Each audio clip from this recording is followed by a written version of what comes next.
pues toda la parte de ciclo menstrual, cómo ajustarlo en base a la intensidad, al volumen, la frecuencia. No me da tiempo porque solamente para poneros en contexto y explicar todas las hormonas y explicarlo todo, tardaría ya 2 horas. Entonces, si hago eso, no me da tiempo a tocar toda la parte de trabajo de glúteos y la parte de piernas y cómo optimizar los ejercicios. No, he tenido que elegir, ¿vale? Entonces, voy a daros algunas pinceladas que son súper importantes y toda esta parte de cómo programar en base al ciclo menstrual, ejemplos reales de cómo programar, ejemplos reales de nutrición, todo esto lo dejaré, lo compartiré con todos aquellos que estéis en Refresh, ¿vale? Tanto con artículos como con vídeos y ejemplos de rutinas para que entendáis todo esto en mayor profundidad. Ahora me voy a limitar a abrir una pequeña puerta y tocar algunos puntos importantes. Y como digo, es que no me da tiempo, o sea, no tengo opción a tocar todo esto en profundidad porque necesito 6 horas, entonces no puedo. Pero quiero, pues, tocar ciertas pinceladas que sé que sí o sí, os van a servir, ¿vale? Y no me siento moralmente bien tocar una charla de entrenamiento en mujeres y no tocar, por ejemplo, el cómo afectan dentro del ciclo menstrual y cómo entender lo que se llama la tendencia, siento que manejo mejor mi cuerpo, empiezo a entender que bajar de peso está vinculado con mi rendimiento deportivo. Y entonces empiezo a bajar mucho de peso. ¿Vale? Y entonces empieza esta triada.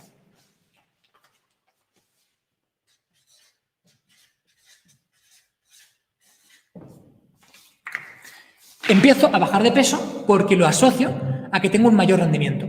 ¿Qué es lo que pasa? Que llega un punto en el que bajo de peso, ¿vale? Y esto tiene consecuencias no solamente a nivel estético, no solamente a nivel de rendimiento, sino que tiene consecuencias a nivel hormonal. Es decir, lo normal es que estas mujeres, cuando llega un punto en el que bajan de peso, lo que sucede es que tienen disfunción a nivel menstrual, ¿vale? Tienen disfunción a nivel menstrual. Voy a apuntarlo.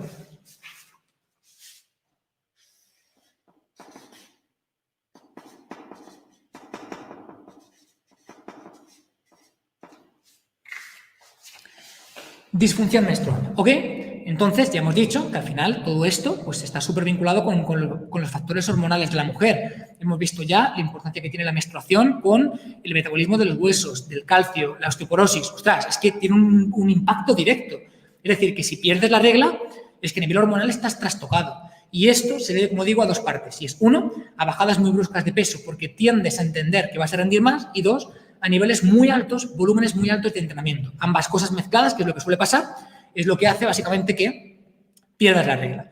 ¿Qué es lo que pasa? Que ya hemos hablado antes, que cuando pierdes la regla, esto tiene un papel súper importante sobre los huesos. Es decir,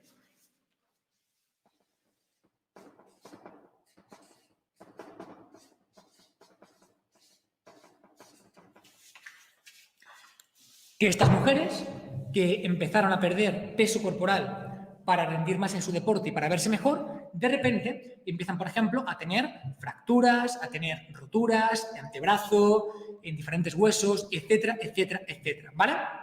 Entonces, con esto, lo que te quiero transmitir es que sí o sí, tenemos que evitar lo que se llama la triada de la mujer deportista. Es súper importante. Cuando vemos, por ejemplo, que una mujer está bajando de peso muy rápido, cuando vemos, por ejemplo, que la nutrición en proporción al volumen de entrenamiento es tan desbalanceado que pierde la menstruación, eso hay que tener cuidado. ¿Por qué? Porque cuando pierdes la menstruación, después cuesta bastante recuperarla. Es decir, no es un proceso de la pierdo y después la recupero. No. Normalmente tardas como el doble en recuperarla respecto al tiempo que estuviste sin ella. O sea, es complicado, es complejo. Hay un desajuste hormonal gigante. O sea, es importante que entendáis esto, ¿ok? Entonces, tenemos que tener mucho cuidado con esto. Yo estoy cansado de ver a mujeres, sobre todo deportistas, en redes sociales, que se suben a una tarima, por ejemplo, para competir en bikini, para competir en wellness, para competir en lo que sea, a costa de un desbarajuste hormonal brutal. ¿Bien? Entonces, ¿merece la pena? ¿No merece la pena? Que cada uno saque sus conclusiones. Yo no estoy para juzgar, estoy solamente para informar. Pero en ciertos casos no merece la pena. En muchos casos, o la mayoría de casos, no merece la pena. Recordad ya no solamente todo esto que te estoy contando respecto a la regla, a la mujer, esto va mucho más allá. Ya hablamos en otras partes, en otras charlas, de la psicología. Ya hablamos del trastorno por atracón. ya hablamos de este trastorno de comer de forma compulsiva y emocional cuando hacemos una dieta muy restrictiva. O sea, todo esto que te estoy contando hoy no deja de ser una forma de hilar lo anterior que ya hemos visto. Entonces, cuidado, que al final el cuerpo es una máquina pues bastante perfecta, pero que es más fácil desbarajustarla de lo que aparentemente parece. Por lo tanto, yo con esto ni pretendo juzgar, que cada uno haga lo que le dé la gana. Lo que pretendo básicamente es que entiendas realmente pues, cómo nos comportamos, que entiendas realmente pues, si merece la pena o no y que a partir de aquí saques tus conclusiones y tú veas lo que tienes que hacer, ¿vale? Pero normalmente el perder la regla está vinculado con un desbalance hormonal muy grande que normalmente tiende a llevar a osteoporosis, a roturas, a fracturas, etcétera, ¿vale? Como he dicho antes, con esta charla no me puedo meter muy profundamente con todo lo que tiene que ver, pues al final, con la parte del ciclo menstrual y con cómo ajustar la intensidad o el volumen, porque no me da tiempo, porque solamente meterme en contexto con todas las hormonas no me da tiempo. Eso, como digo, voy a compartiros un artículo dentro de Power Plus y Refresh brutal, un ebook de prácticamente 100 páginas con 100 y pico referencias para aplicar todo esto y lo tendrás de forma súper sencilla, ¿vale? O sea que al final de la charla, si te apetece unirte a Refresh, pues tendrás ese ebook también, con todo lo que se ha publicado ya y sacarás un partido impresionante. Si no, pues a lo mejor en otro momento me puedo meter más en profundidad con todo eso, que además me apetece mucho y sé que te puedo aportar mucho, pero como digo, pues no me da tiempo, ¿ok? Sí que tenemos que entender que, por ejemplo, cuando le preguntamos a nivel de evidencia a ciertas mujeres respecto a cómo afecta su ciclo menstrual en su rendimiento, lo normal es que entendamos una respuesta bastante balanceada. Ahora mismo la evidencia científica lo que nos dice es que aproximadamente el 50% de las mujeres encuentran una respuesta empeorada, por ejemplo, al entrenamiento cuando tienen la menstruación y el 50% no lo notan, ¿vale? O sea que es bastante dispar. Es como que, bueno, a algunas mujeres les afecta, a otras mujeres no les afecta y ya está. Y lo que sí quiero que entendáis es lo que se llama el síndrome premenstrual. ¿Qué es básicamente el síndrome premenstrual? Pues son diferentes afectaciones a nivel fisiológico, a nivel psicológico, a nivel conductual, que están vinculadas con el hecho de que te va a llegar la regla o que va a llegarte la menstruación, ¿vale? Pues, por ejemplo, es muy frecuente que tengamos síntomas emocionales, como por ejemplo irritabilidad, como por ejemplo que tengamos cambios de humor, como por ejemplo que tengamos incluso depresión, que estemos más sensibles, más tendencia al aislamiento, más tendencia a comer a nivel de atracones, por ejemplo, este hambre emocional, ¿vale? Y, por supuesto, también síntomas físicos, como, por ejemplo, pues, inflamación abdominal, de pechos, que tengamos un exceso de hambre, dolor de cabeza, dolores musculares, cansancio, todo esto, ¿vale? Con esto no pretendo profundizar en toda esta parte, como digo, del ciclo menstrual, pero sí darte algunos consejos. Y es que sabemos a nivel de evidencia que el ejercicio ayuda a eliminar o a evitar en cierta parte estos síntomas premenstruales, ¿vale? Estos síntomas premenstruales. Por ejemplo, sabemos que el ejercicio aeróbico de baja intensidad ayuda y el trabajo con cargas también. ¿Ok? Por supuesto, va a depender también de si una mujer usa anticonceptivos, si no los usa, por supuesto, ¿vale? Como digo, esto da para tocarlo en próximas charlas, en próximas clases, pero sí que hay diferencias. De hecho, por ejemplo, se ha visto que depende de haber también mucho el anticonceptivo que se use, ya sea monofásico, trifásico, bifásico, depende mucho del tipo de anticonceptivo. Pero las mujeres que usan anticonceptivos orales normalmente tienen progresos más consistentes y con menos variaciones que las que no lo usan. Es como que estuvieran en un entorno hormonal mucho más favorable para progresar, ¿vale? Esto, como digo, pues dentro de Power Plus y Refresh lo tocaremos, dentro del Club Refresh lo tocaremos, incluso pues a lo mejor en otras charlas en abierto, pues si se da la ocasión, lo puedo tocar también y meterme más en profundidad. En este caso no me da tiempo. Pero por norma general, las mujeres que usan anticonceptivos tienen progresos más consistentes, es más fácil programar su entrenamiento. Con esto quiero derribar un mito muy frecuente respecto a, por ejemplo, el entrenamiento en base al ciclo menstrual, ¿vale? Mi percepción respecto al entrenamiento basado en el ciclo menstrual. ¿Es interesante, por ejemplo, entender estas variaciones y entender ciertos ajustes? Mi respuesta, sí. ¿Es lo más importante entender cada fase del ciclo menstrual para que la mujer progrese? No. Es decir, hay mucha gente que se raya tanto con cómo regular el entrenamiento en base al ciclo menstrual que se olvidan que lo más importante no es ajustarlo en base al ciclo menstrual, que lo más importante realmente es que entrene bien, que entrene, ¿vale? Ahora, ni una cosa ni la otra, ni una cosa ni la otra. Para mí es muy importante hacer un buen entrenamiento, es muy importante entender las diferencias que podemos encontrarnos en base al ciclo menstrual y jugar con ello, ¿vale? Lo digo, en otras charlas o en Refresh, esto lo profundizaremos a saco de verdad. Ok, hasta aquí. ¿Qué te está pareciendo lo que te estoy contando? ¿Te está gustando lo que te estoy contando? ¿Te está ayudando lo que te estoy contando? Te leo en los comentarios. Si es así, déjame tu manita arriba que lo pueda ver. Y continuamos. Qué bueno. Qué guay. Somos tan máquinas generando contenido que, claro, yo tengo la percepción de que realmente estos 14 días son poco. Porque en mi cabeza, comparándolo con el proyecto de Power Positive Fridays, esto es poco, esto es nada. Entonces es una cuestión de percepción. Que mientras a lo mejor a ti te parece que esto es una barbaridad y que 14 días así estoy loco, en mi cabeza es como, bueno, si esto es un 1% de lo que hay en Refresh, es que no es nada. O sea, es una cuestión totalmente de percepción. Lo cual no deja de ser maravilloso también. Qué bueno, pues vamos a continuar. Vamos a continuar porque sigue faltando mucho y muy bueno por tocar y me apetece que así sea y que hoy te lleves lo mejor, ¿vale? Vamos a hablar de cómo sacarle más partido a tus glúteos, cómo sacarle mucho más partido a tus glúteos, cómo sacarle mucho más partido al tren inferior y consejos específicos que tienes que aplicar sí o sí para reventarlo, ¿vale? Primero, que entendamos que los glúteos, ¿vale? Ya no solamente es una cuestión estética, por supuesto.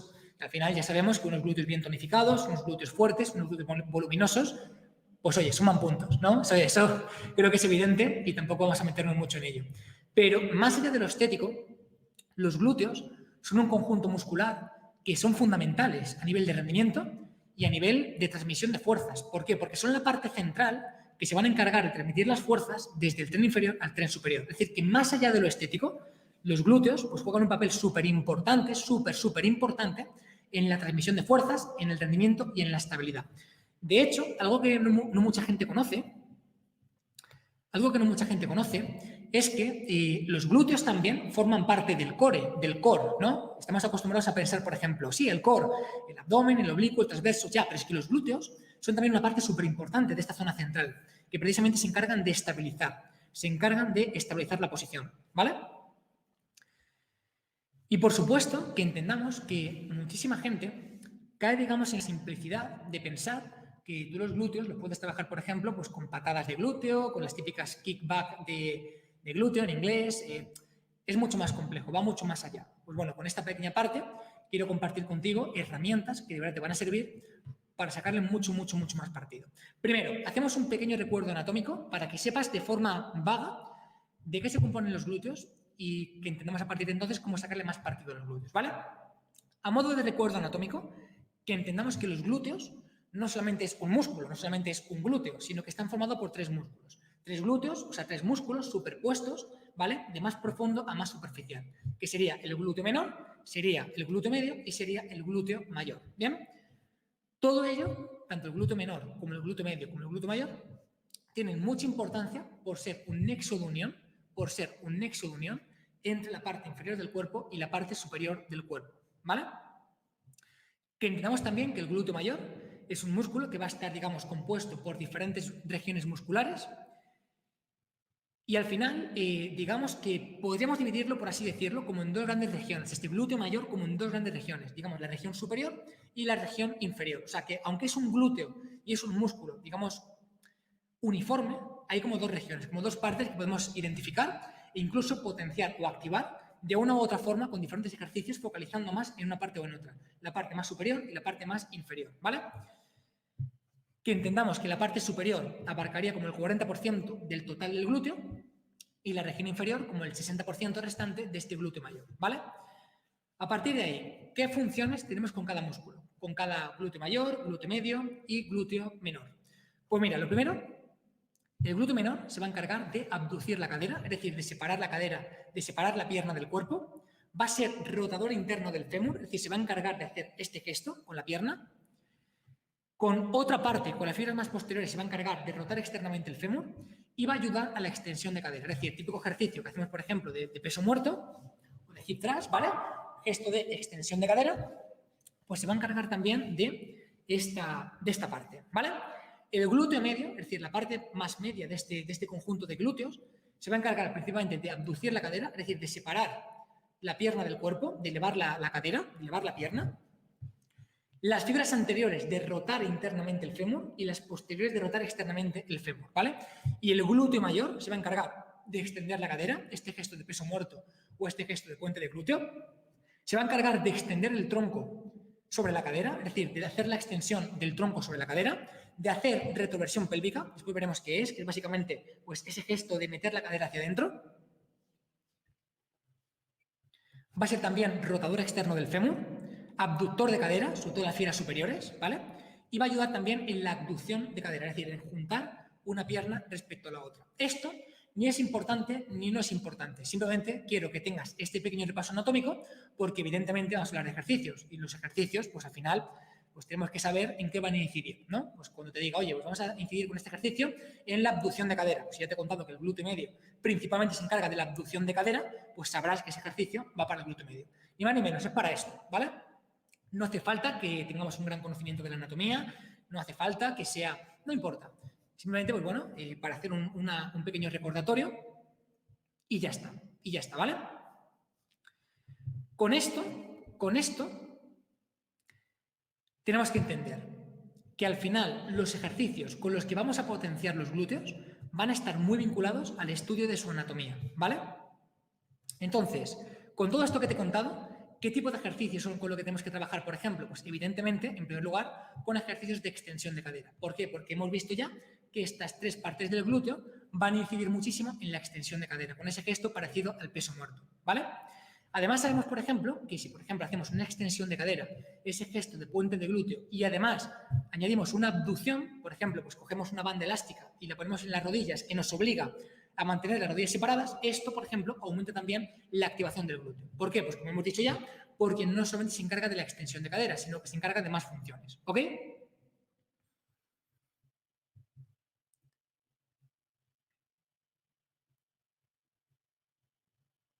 Hasta aquí todo perfecto, ¿verdad?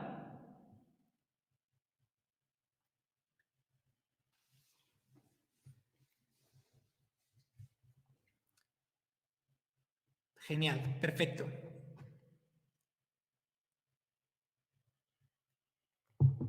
Cuando hacemos un puente de glúteo o hacemos un hip thrust, ¿vale? ¿Dónde más nos cuesta? ¿Dónde más nos cuesta apretar los glúteos dentro de un hip thrust? Efectivamente, cuando hacemos un hip thrust, donde más nos cuesta es en la parte de apretar más arriba el glúteo, en la parte de la cadera a 0 grados. Cuando estamos en el punto de máxima contracción es justamente ahí. ¿Bien? ¿Qué es lo que pasa? ¿Qué es lo que pasa? Que en este ejercicio pues estamos potenciando directamente los glúteos en el punto de máxima contracción, en el punto en el cual la cadera se encuentra a 0 grados. Pero cuando hacemos, por ejemplo, un buenos días, ¿vale? Cuando hacemos un buenos días o hacemos un peso muerto, el punto en el que más nos cuesta trabajar el glúteo no es aquí, es aquí, en el punto de máxima elongación. Y según me voy incorporando, ¿vale? El trabajo sobre el glúteo es mucho menor. ¿Qué implica esto? Pues que si yo, por ejemplo, combino un trabajo de puente de glúteo y un trabajo de buenos días, estoy potenciando un patrón de extensión de cadera que va a estar vinculado con sacarle más partido a los glúteos desde dos puntos de vista distintos. Uno con máxima contracción, es decir, uno desde aquí y otro con máxima elongación, es decir, desde aquí. Con esto tenemos dos ejercicios que tienen un patrón principal de extensión de cadera, pero focalizados o potenciados desde puntos de vista muy distintos. Es decir, que la potenciación del glúteo va a ser mucho mayor. ¿Qué es lo que pasa? Que no es suficiente, que falta un punto, digamos, en la parte central de la curva. Falta un ejercicio que nos permita focalizarnos mucho más en la parte central. Como digo, el hip thrust potencia mucho más en esta zona, el peso muerto o el buenos días en esta zona, pero ¿qué ejercicio, por ejemplo, me permite focalizar más los glúteos en la parte central? Pues, por ejemplo, las hiperextensiones. Las hiperextensiones, cuando hacemos las típicas hiperextensiones en el banco de CrossFit, ¿vale? Se comportan en forma de U invertida. Es decir, al principio pues me cuesta mucho, en la parte central es cuanto más cuesta y cuando llegamos a esa parte de cadera neutra es cuanto menos nos cuesta también, ¿vale? Pues serían 3 ejercicios que podrían servirnos, por supuesto, para sacarle un mayor partido a este trabajo de glúteos.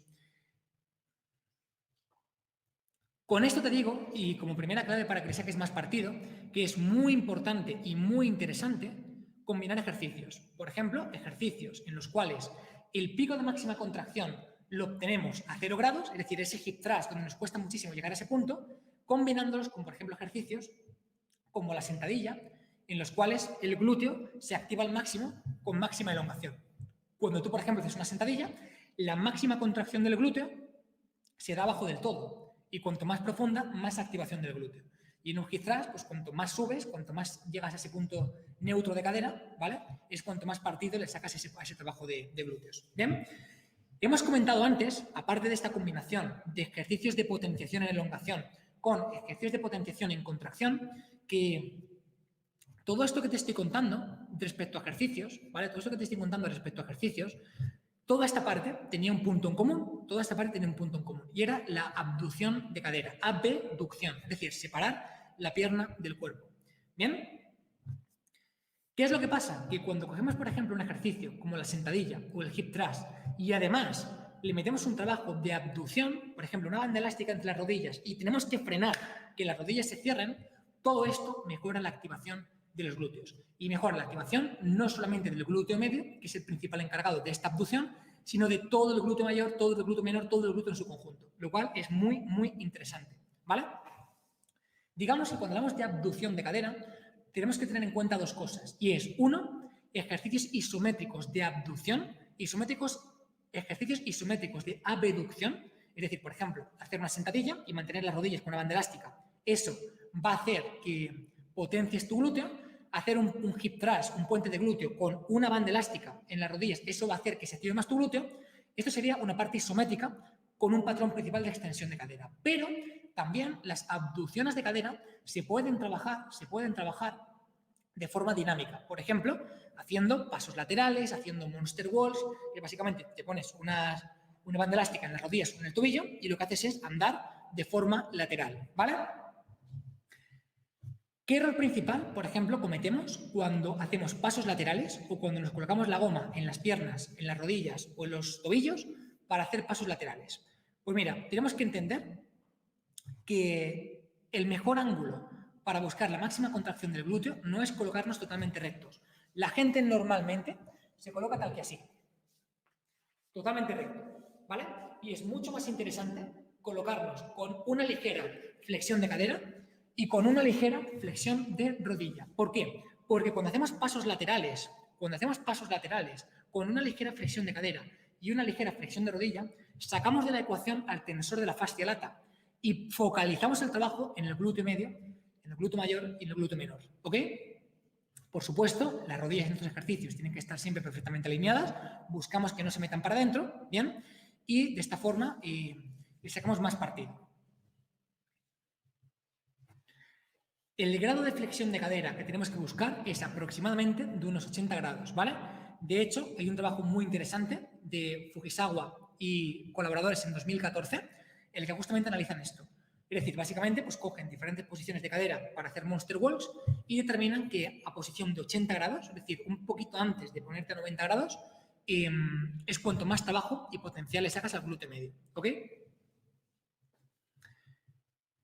Además también, por ejemplo, esto que estamos contando de ese trabajo de abducción, que sepamos que por otro lado, si realizamos ejercicios de extensión de cadera, como puede ser por ejemplo una patada de glúteos en cuadrupedia, o sea, típico ejercicio en que estás a cuatro patas y haces una patada de glúteos, ¿vale? Le podemos sacar todavía más partido a ese trabajo de glúteo si rotamos externamente la cadera 20 grados. Es decir, si en lugar de hacer la patada totalmente así, rotamos la cadera 20 grados a nivel externo, ¿vale? La activación puede ser mucho, mucho, mucho mayor. ¿Por qué?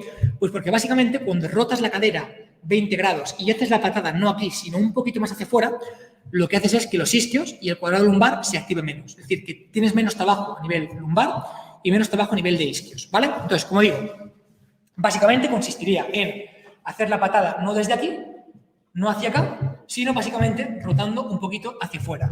De esa forma, ¿vale? De esa forma le sacas mucho más partido a ese ejercicio, a la patada trasera. Por supuesto, además, otro ejercicio, o sea, dentro de este ejercicio, esta patada trasera, es muy interesante porque los isquios se encuentran en flexión y como los isquios se encuentran en flexión, al final tenemos lo que se llama una insuficiencia activa, es decir, el isquio participa generando menos fuerza y por lo tanto el glúteo se va a activar más. Bien, hasta aquí, lo que te estoy contando de momento, ¿te está sirviendo? ¿Te está pareciendo interesante? Dime un sí o un no en los comentarios.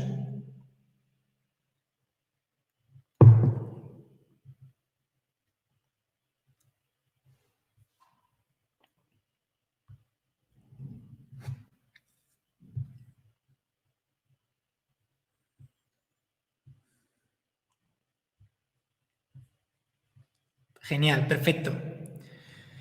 Muy bien. Que entendamos que los glúteos no tienen por qué trabajarse solamente, por ejemplo, de forma dinámica, como es un trabajo de puente de glúteo, como es un trabajo de Monster Balls. No, no tiene por qué trabajarse solamente de forma dinámica, ¿vale?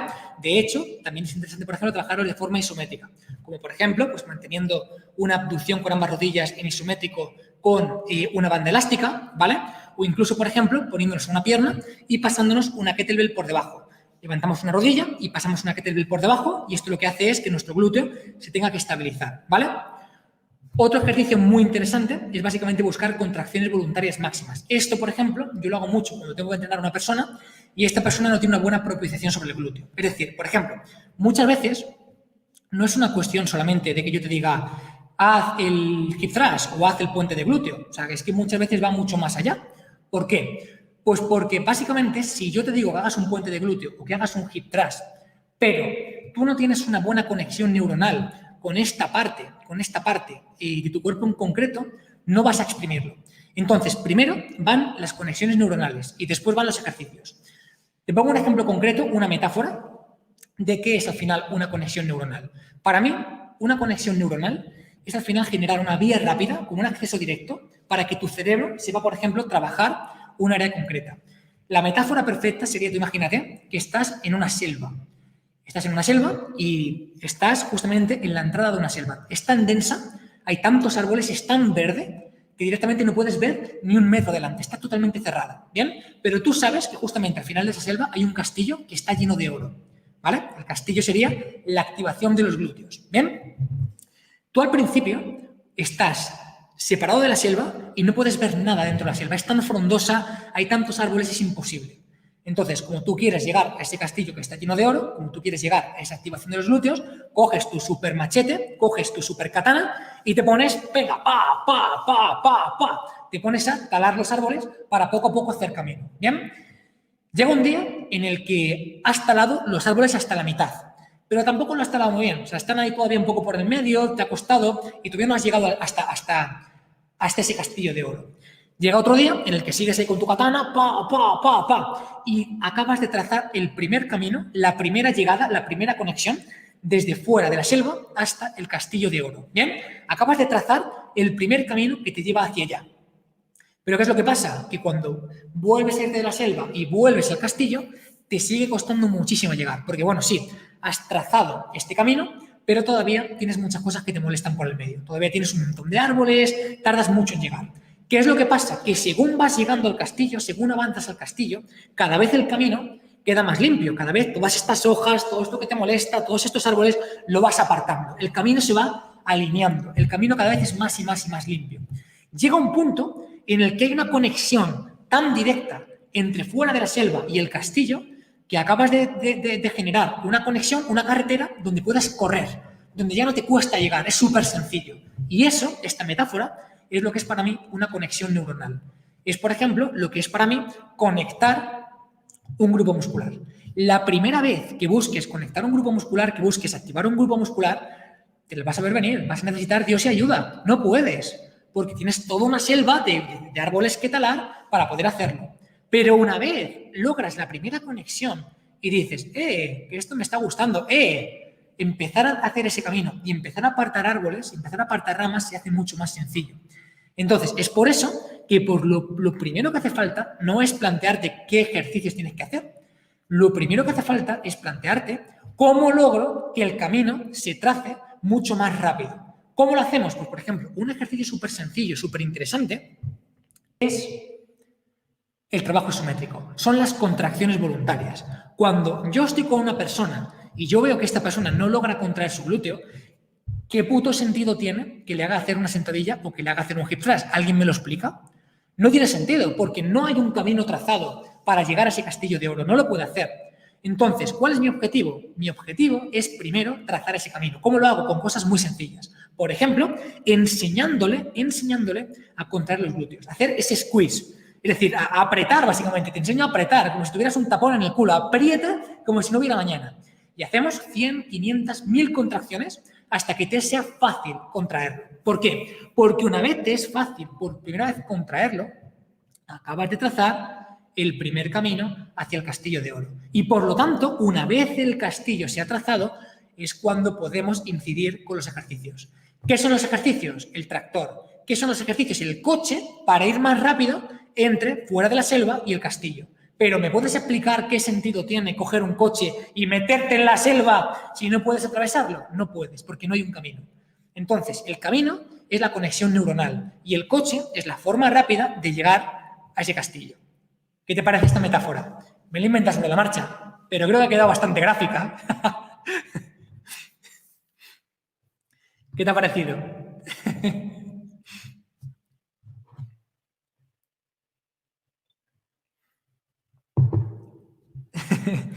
Genial, pues muchas gracias.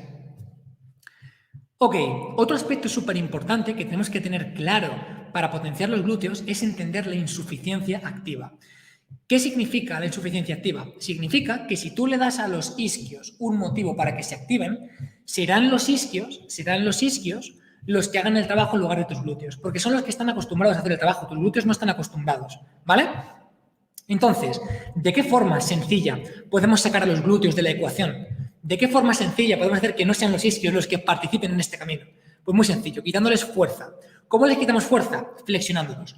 Cuando tú flexionas la rodilla en cualquier ejercicio, lo que estás haciendo es que el glúteo, en lugar de estar tenso, esté relajado. Y como está relajado, no tiene tanta opción para ejercer fuerza. Y como no tiene tanta opción para ejercer fuerza, ¿vale? Es el glúteo el que se ve forzado a participar con una mayor intención, con una mayor activación.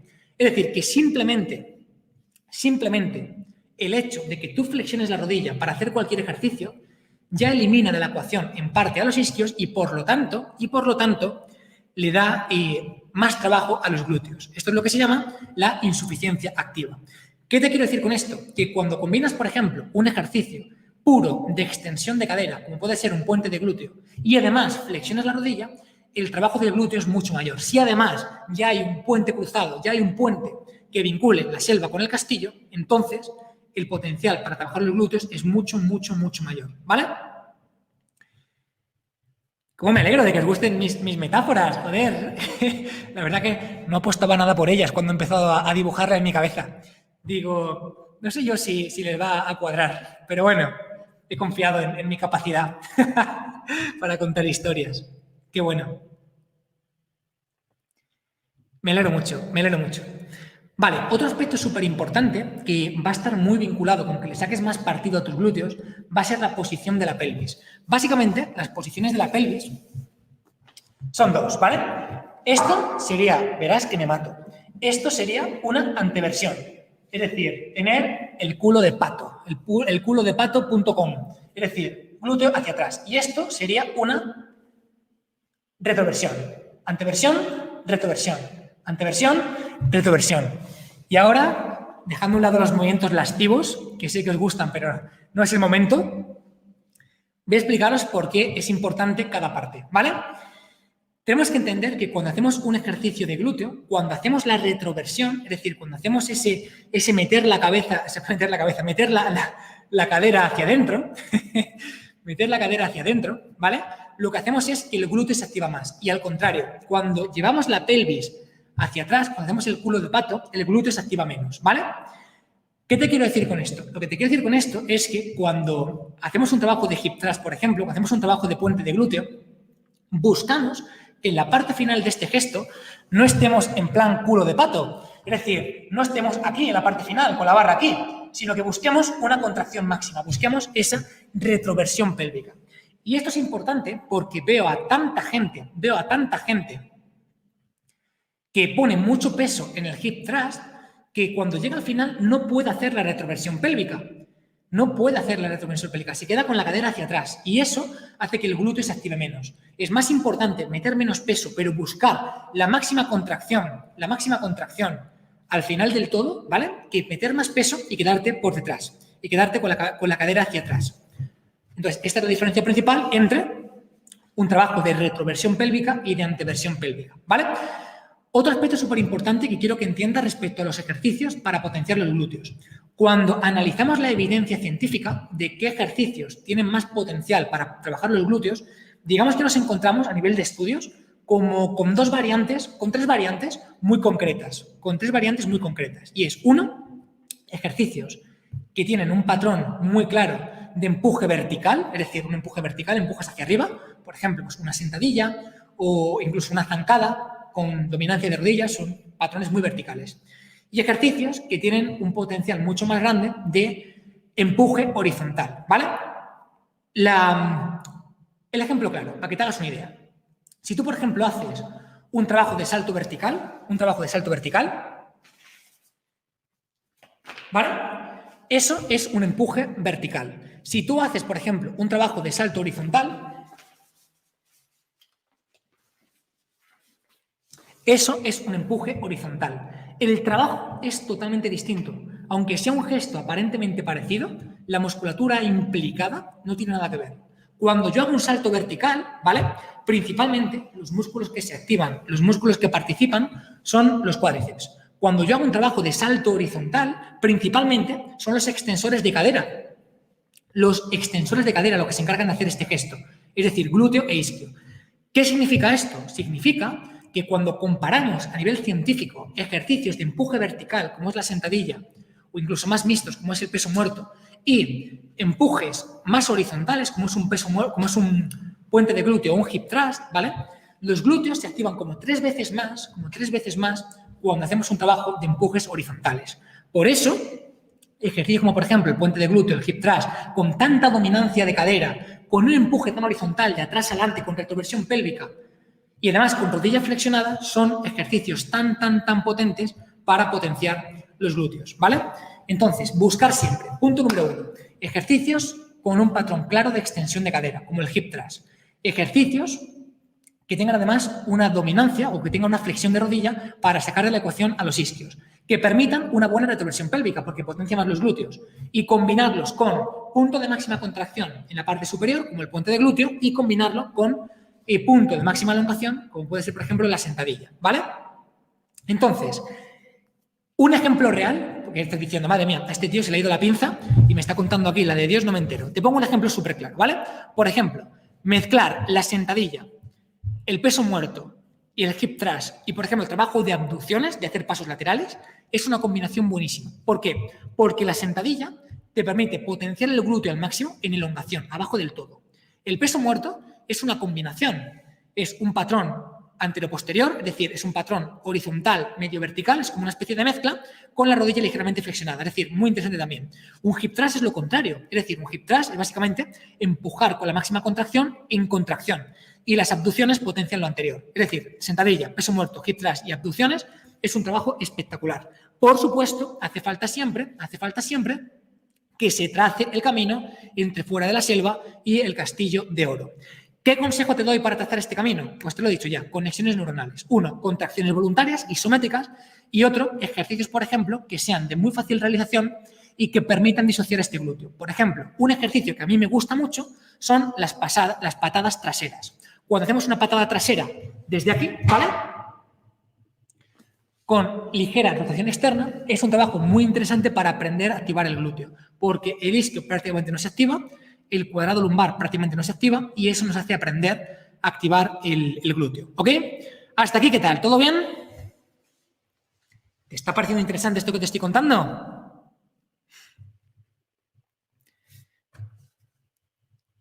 Bueno, pues si te está gustando y quieres más, espérate al final que te presente mi proyecto de refresh porque te va a explotar la cabeza. Si esto te está gustando, esto no es nada en comparación con lo que hay. Genial, perfecto. Ok, vamos a hacer una clasificación de ejercicios en base a cómo sacarle más partido a los glúteos de forma rápida, de forma clara, ¿vale? Digamos que si queremos hacer una clasificación rápida, la clasificación principal de todo esto que te he contado sería, primero, encontrar ejercicios que encuentren la máxima activación en contracción, es decir, con esa retroversión pélvica. Lo segundo, buscar ejercicios que encuentren la máxima activación en elongación, como por ejemplo la sentadilla. El glúteo se activa al máximo cuando está elongado. Y en tercero, buscar ejercicios de quemazón. Ejercicios como por ejemplo, pues estas patadas de glúteo, estas abducciones, etcétera, etcétera, etcétera, que lo que buscas es más quemazón, ¿vale? Por supuesto, Otra clasificación que podemos hacer para trabajar más los glúteos ya no es tanto en máxima activación, elongación o quemazón, sino en trabajar con cargas más altas, cargas más medias o cargas más bajas, ¿vale? Por ejemplo, mi consejo personal, me lo voy a dibujar para que veas lo importante que es, ¿eh? Si yo dibujo algo ahí, es que es muy importante.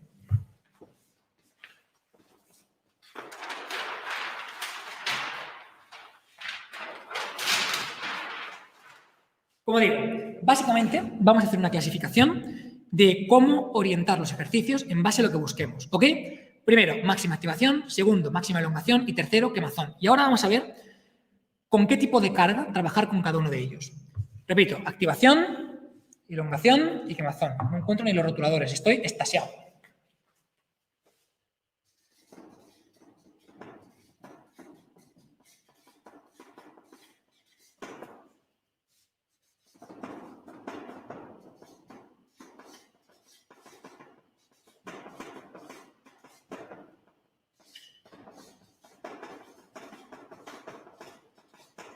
Ok, digamos que esta es la clasificación pues básica, por así decirlo, ¿vale? Pero no es lo más importante. Vamos a ver también con qué cargas trabajar. Te pongo un ejemplo. Mira, estoy que lo doy todo, que no os falte de nada a mis niños y mis niñas. Máxima activación. Por ejemplo,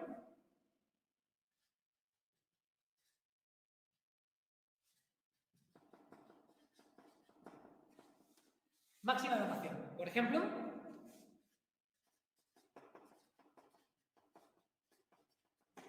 y quemazón, por ejemplo, Monster Bull.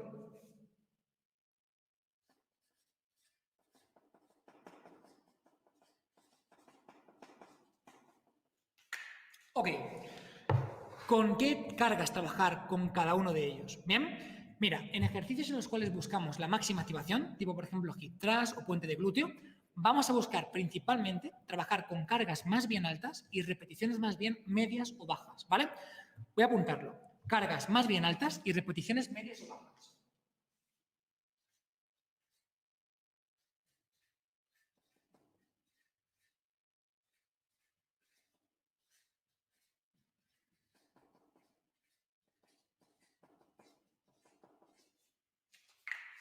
Ok, ¿qué es lo que hacemos con ejercicios en los cuales buscamos principalmente elongación? Cargas más bien medias y repeticiones más bien medias.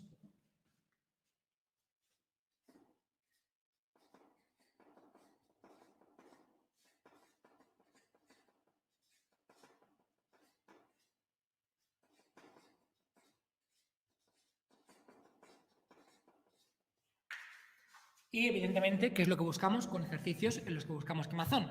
Pues lo contrario, buscamos trabajar con cargas más bien ligeras y bastantes repeticiones. Buscamos quemar más la zona, sentir más la zona, ¿vale?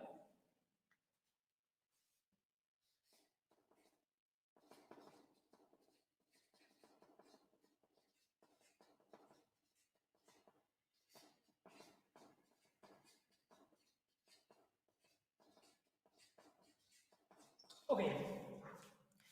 Digamos que esta es la clasificación principal. Te estás preguntando, ya bueno, pero ¿qué ejercicios de quemazón puedo meter? Pues, por ejemplo, pues, extensiones de cadera, patadas traseras, por ejemplo, abducciones, monster walk, pasos laterales, frog pumps, funciona muy bien, es como el puente de glúteo, pero con las plantas de los pies una respecto a la otra, todo esto, ¿vale? Ok, y ahora quiero comentar también, por supuesto, con qué frecuencia pues, trabajar cada una de estas partes. Porque al final la frecuencia, es decir, cuándo trabajar cada grupo muscular, cuándo trabajar los glúteos, todo esto, no es solamente el ejercicio en sí, está muy vinculado también con lo que se llama la tasa de síntesis proteica. Es decir, al final, para mí, la síntesis de proteínas es como si fuera la metáfora, fijaos cómo me gustan las metáforas y las historias, es una casa, ¿no? Entonces, si tú, por ejemplo, pones muchos ladrillos y después se quitan ladrillos, lo que queda de ladrillos en esa casa es lo que se llamaría, pues, esta síntesis de proteínas. Y lo contrario sería la degradación a nivel de proteínas. A ver, me estoy poniendo la pizarra, ahí la tenéis. Os la dejo 30 segundos y listo. Podéis hacer un pantallazo, no hace falta que lo copiéis.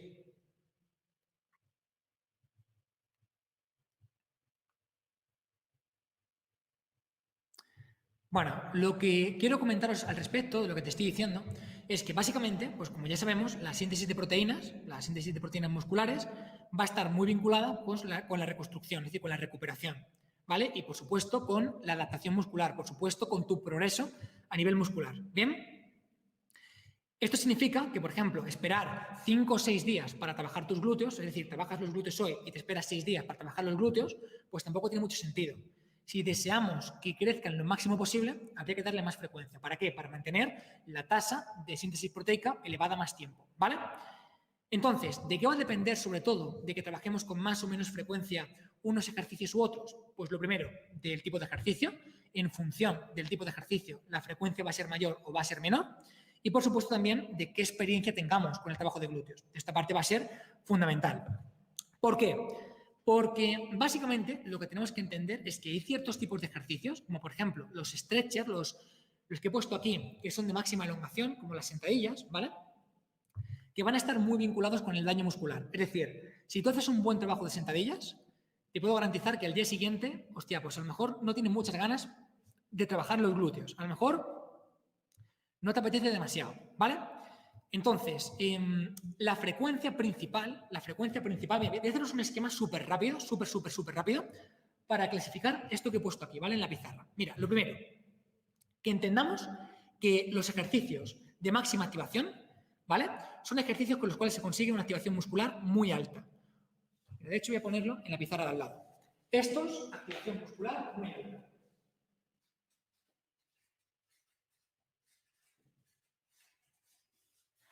Estos, los stretcher, una activación muscular también muy alta, ¿vale?, pero menos que los anteriores. Y los de quemazón, pues una activación muscular alta también, pero mucho menos que los anteriores, ¿vale?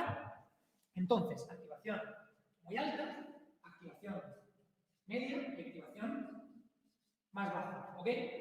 Bien. Siguiente punto, rango de recorrido. Cuando hablamos del rango de recorrido que permite el ejercicio, sin ninguna duda, los de máxima elongación pues permiten mucho más rango de recorrido. Sin ninguna duda, los ejercicios que implican máxima activación, máxima contracción, implican menos rango de recorrido. Y sin ninguna duda, evidentemente, estos son los que menos rango de recorrido tendrían, los de quemazón. Tú imagínate, por ejemplo, unas patadas de glúteo, tú imagínate, por ejemplo, unos Monster Wall, pues el potencial que tiene de rango de recorrido es mucho más bajo. Bien, lo que tiene que ver sobre todo con la parte más de frecuencia muscular, es decir, con la tasa de síntesis de proteínas y el daño muscular, va a ser el énfasis que tengan en la fase excéntrica, ¿vale? Dentro de estos que te he puesto, los que tienen una máxima activación tipo hip thrust, por ejemplo, o puente de glúteo, no van a tener mucho énfasis en la fase excéntrica. ¿Por qué? Porque entonces el hip thrust, haces el puente de glúteo y dejas caer la barra. Sin embargo, en la sentadilla tienes que aguantar la caída y, por lo tanto, tiene mucho más énfasis en esa fase excéntrica y en el daño muscular. Como digo, los ejercicios de elongación van a tener mucho componente excéntrico, mucho daño muscular. Los de activación van a tener menos componente excéntrico, menos daño muscular, y por lo tanto los de quemazón van a tener bastante menos componente excéntrico y por lo tanto menos daño muscular. Bien, si te fijas, vamos a determinar la frecuencia con la que tenemos que trabajar en base a dos puntos súper importantes, y es uno, cuánto énfasis tenemos en la fase excéntrica, y dos, cuál es el pico de fuerza en el entrenamiento, ¿vale? Y dentro de estos, ¿cuáles piensas que tienen más componente excéntrico y en los cuales se genera más pico de fuerza? Sin duda, en estos. Es decir, más componente excéntrico y más pico de fuerza. ¿Vale? Estos. ¿Qué significa? Pues si como tienen más componente excéntrico y tienen mayor pico de fuerza, la frecuencia con la que podemos trabajarlos es mucho menor. ¿Cuál va a ser la frecuencia? Aproximadamente entrenaremos los glúteos aproximadamente cada 3 o 4 días. ¿Bien? ¿Qué es lo que pasa? Que dentro de eso que te estoy contando, los ejercicios en los cuales tenemos un pico de máxima activación, como por ejemplo el puente de glúteo o el hip thrust, ¿vale?, no tienen tanto daño muscular, no tienen tanto componente excéntrico. Por lo tanto, fácilmente podemos trabajarlos cada 2 o 3 días.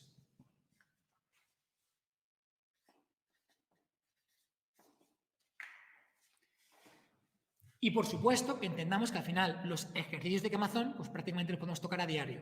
Es decir, podemos tocarlo perfectamente cada 1 o 2 días.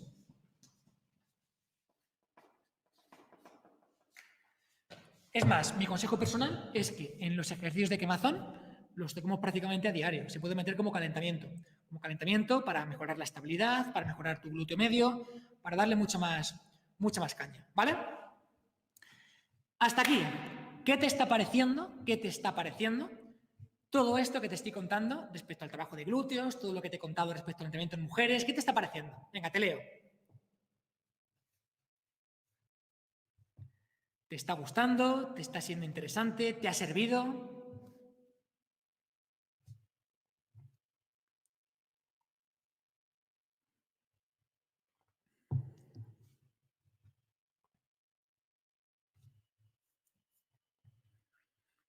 Buenísimo, de puta madre, genial.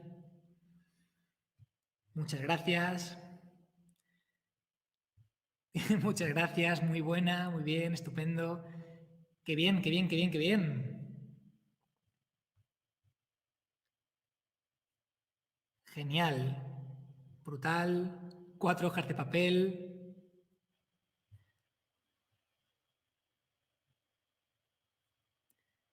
Qué bueno. Gracias, estudiante Fresh, qué maravilla. ¿Cómo me alegro? ¿Cómo me alegro? ¿Cómo me alegro? Me alegro muchísimo de que os haya servido. Llevamos prácticamente 2 horas de información a tope. Siempre se me pasan muy deprisa. No sé qué es lo que hago en mi cabeza, pero es como que el tiempo se me pasa volando. Pero me alegro mucho de que sea así. Es un poco lo que os he comentado antes. Es que a mí me encanta aportaros todo esto. Me disfruto mucho compartiendo todo esto contigo. Y es que, en realidad, me da rabia, me da pena que no os unáis, por ejemplo, a proyectos como Refresh, porque todo esto es que no es ni el 1% de lo que compartimos en Refresh. Ahora, si me permitís, os enseñaré algún artículo, algún ebook para que veáis un poco lo que hacemos y es que os va a flipar, os va a flipar.